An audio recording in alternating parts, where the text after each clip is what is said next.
Hello guys, तो मैं हूं पिंकी पालीवाल और आज हम पढ़ने वाले हैं इलेक्ट्रोस्टैटिक्स चैप्टर के ही कौन से पॉइंट्स जो हमसे एमसीक्यूज में पूछे जाते हैं, वन लाइनर्स पूछे जाते हैं। ठीक है, तो देखो इसके अंदर मैंने मोस्टली क्या बनाए हुए हैं, ग्राफ बनाए हुए हैं और फॉर्मूलाज लिखे हुए हैं अलग अलग। अब ये फॉर्मूलाज किससे रिलेटेड हैं, शुरू करते हैं। देखो जैसे मैंने सबसे पहले लिखा हुआ है पॉइंट चार्ज, यहां पर मैंने इन सबकी इलेक्ट्रिक फील्ड्स के फॉर्मूलाज लिखे हुए हैं और यहां पर इलेक्ट्रिक फील्ड एंड रेडियस यानी कि आपके पास में कितना डिस्टेंस है दो चार्जेस के बीच में, उसकी हमने यहां पर उसके रेशो में हमने ग्राफ को प्लॉट किया हुआ है। ठीक है, देखो जैसे पहला है पॉइंट चार्ज, यानी अगर आपके पास में कोई पॉइंट चार्ज है तो उसकी इलेक्ट्रिक फील्ड निकालने का फॉर्मूला होता है के क्यू अपॉन में आर स्क्वायर। ठीक है, अगर कोई पॉजिटिव पॉइंट चार्ज है तो इलेक्ट्रिक फील्ड की डायरेक्शन उससे अवे होती है और अगर कोई नेगेटिव चार्ज है तो उसके अंदर इलेक्ट्रिक फील्ड की डायरेक्शन टुवर्ड्स नेगेटिव चार्ज होती है।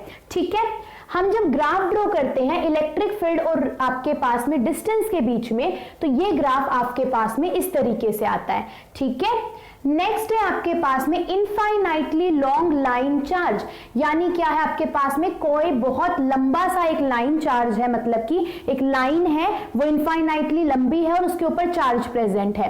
तो उसके लिए हमारे पास इलेक्ट्रिक फील्ड का फॉर्मूला होता है lambda upon 2 pi epsilon not are.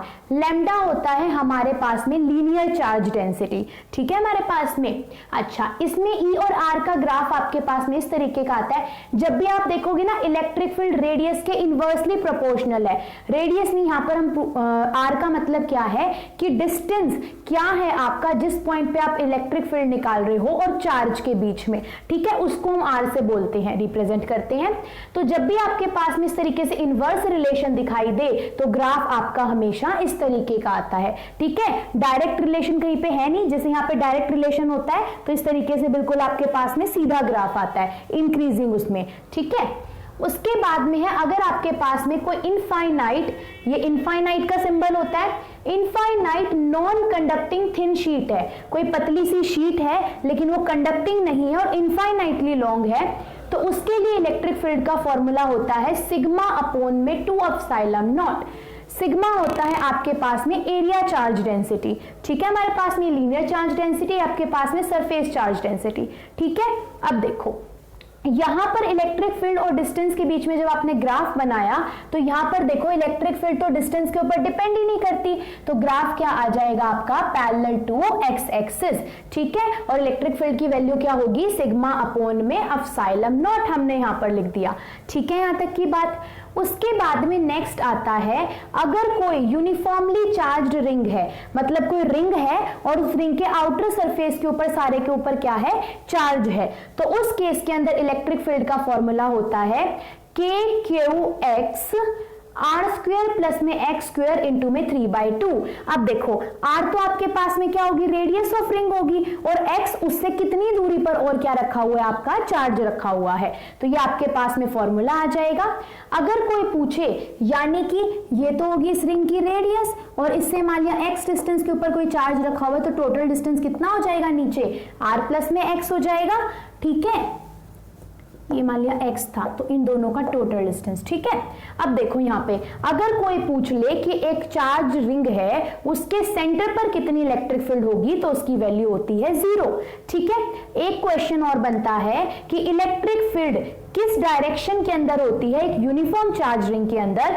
So electric field is always directed along the axis, यानी एक्सिस के अलोंग होती है इलेक्ट्रिक फील्ड की डायरेक्शन, किसके अंदर, यूनिफॉर्म चार्ज रिंग के ऊपर। ठीक है, अब देखो नेक्स्ट है अगर आपके पास में कोई infinitely large charge conducting sheet है, वो थी आपके पास में नॉन कंडक्टिंग शीट थी, अब के आपके पास में कंडक्टिंग शीट, तो उसके अंदर ग्राफ आता है यानी कि फॉर्मूला आएगा electric field is equal to sigma upon epsilon not, जबकि यहां पर क्या था, सिग्मा अपॉन 2 एप्सिलॉन नॉट। ठीक है, ग्राफ में ध्यान से देखो, यहां पर आके आपके मान लिया कि ग्राफ की पॉइंट यहां पे एंड कर रहा था, यहां पे हम आगे तक थोड़ा डैश डैश भी दिखा देते हैं।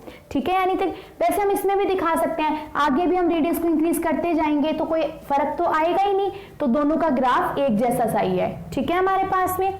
नेक्स्ट है यूनिफॉर्मली चार्ज्ड होलो कंडक्टिंग, पहला पॉइंट है यूनिफॉर्मली चार्ज्ड होलो कंडक्टिंग हो या नॉन कंडक्टिंग हो या फिर सॉलिड कंडक्टिंग स्फीयर हो। या तो आपका स्फीयर कैसा हो, होलो हो बीच में से, उस पूरे के ऊपर यूनिफॉर्मली चार्ज्ड हो। अगर वो स्फीयर नॉन कंडक्टिंग हो, या तो क्या हो स्फीयर नॉन कंडक्टिंग हो या फिर होलो हो या फिर क्या हो आपके पास में सॉलिड हो और कंडक्टिंग स्फीयर हो। तो उन तीनों ही केस के अंदर आपके पास में ग्राफ क्या आएगा, कुछ इस तरीके से। अगर आपके पास में जो डिस्टेंस है चार्ज का वो रेडियस से ज्यादा है या उसके बराबर है तो इलेक्ट्रिक फील्ड का फॉर्मूला होता है k/r²। अगर रेडियस आपके पास में रेडियस नहीं डिस्टेंस जो है चार्ज पार्टिकल का वो लेस देन रेडियस है तो इलेक्ट्रिक फील्ड क्या होती है, जीरो। यानी कि आपके पास में जो होलो कंडक्टिंग स्फीयर होगा उसके अंदर इलेक्ट्रिक फील्ड नहीं होती है। या फिर अगर आपके पास में सॉलिड कंडक्टिंग स्फीयर होगा तो उसके अंदर भी electric field inside the sphere नहीं होती, यानी जीरो होती है। अब देखो यहां तक तो आपके पास में रेडियस ही चल रही थी तो यहां तक देखो इलेक्ट्रिक फील्ड की कोई वैल्यू नहीं है, और उसके बाद देखें तो इलेक्ट्रिक फील्ड आपकी इनवर्सली प्रोपोर्शनल है डिस्टेंस के, तो देखो इलेक्ट्रिक फील्ड की वैल्यू डिक्रीज कर रही है, ठीक है। और यहां पर मैक्सिमम वैल्यू कितनी होगी, k/r²। ठीक है, यहां तक की बात, यानी कि यहां जहां से ग्राफ आपके पास में शुरू होगा वो वाली वैल्यू, ठीक है। उसके बाद में नेक्स्ट ग्राफ है, अरे ये वाला ग्राफ मैंने बताया नहीं, ये देखो, चलो वो वाला बता के बताती हूं। अगर है यूनिफॉर्मली चार्ज्ड है लेकिन नॉन कंडक्टिंग स्फीयर है, ठीक है, हमारे पास में कैसा है, यूनिफॉर्मली चार्ज है लेकिन नॉन कंडक्टिंग आपके पास में स्फीयर है, यानी कि आउटर वो क्या हुआ है, इंसुलेट कर रखा है, ठीक है। यहां पे मैंने, अरे यार, ठीक है, इसका मतलब ये है, देखो या तो आपके पास में होलो कंडक्टिंग हो या फिर नॉन कंडक्टिंग आपके पास में सॉलिड हो, मतलब या तो नॉन कंडक्टिंग स्फीयर हो या फिर सॉलिड कंडक्टिंग स्फीयर हो, वो उसके लिए कंडीशन थी। यहां पर आपके पास में है नॉन कंडक्टिंग स्फीयर है, उसने नहीं बोला कि वो सॉलिड है, ठीक है। तो दोनों लाइंस के अंदर डिफरेंस क्या है, तो उसके अंदर आप ग्राफ देखोगे तो क्या आएगा आपके पास में, अगर डिस्टेंस रेडियस से ज्यादा है या बराबर है तो इलेक्ट्रिक फील्ड की वैल्यू आती है k/r²। अगर रेडियस जो आपके पास में डिस्टेंस है वो रेडियस से कम है तो आपके पास इलेक्ट्रिक फील्ड का फॉर्मूला आता है k/r/r³, और ग्राफ आपका इस वाले तरीके से आएगा, ठीक है। तो इसमें कंफ्यूज मत होना, यहां पर नॉन कंडक्टिंग स्फीयर उसने बोल रखा है और वहां पर क्या बोल रखा है, सॉलिड कंडक्टिंग स्फीयर है, ठीक है। इस वाली लाइन को आप यहां से काट ही दो वरना खाम में कंफ्यूज हो जाओगे, ठीक है। या तो आपके पास में होलो कंडक्टिंग हो या फिर सॉलिड कंडक्टिंग हो तो ये वाला ग्राफ आएगा, और नॉन कंडक्टिंग हो तो ऐसे वाला ग्राफ आएगा, ठीक है। अब एक ग्राफ ये वाला था, ये ग्राफ है आपके पास में जब यूनिफॉर्मली चार्ज रिंग हो तो उसके अंदर ग्राफ आपका कुछ इस तरीके का आता है, और इलेक्ट्रिक फील्ड की मैक्सिमम वैल्यू आती है जब आपके पास में डिस्टेंस कितना हो, r/√2 हो, ठीक है। तो यहां से हमारे पास में मेन क्वेश्चंस क्या बनते हैं, एक तो ग्राफ का बनता है, दूसरा ये पूछा जाएगा कि इलेक्ट्रिक फील्ड आपके पास में किसके ऊपर कैसे डिपेंड करती है, यानी कि सेंटर पर कितनी इलेक्ट्रिक फील्ड होगी, या फिर जैसे यहाँ पे पूछ लेगा इलेक्ट्रिक फील्ड क्या इनवर्सली प्रोपोर्शनल है r² के या डायरेक्टली है, तो इस टाइप के क्वेश्चंस पूछे जाते हैं जो कि फॉर्मूला बेस्ड होते हैं, ठीक है।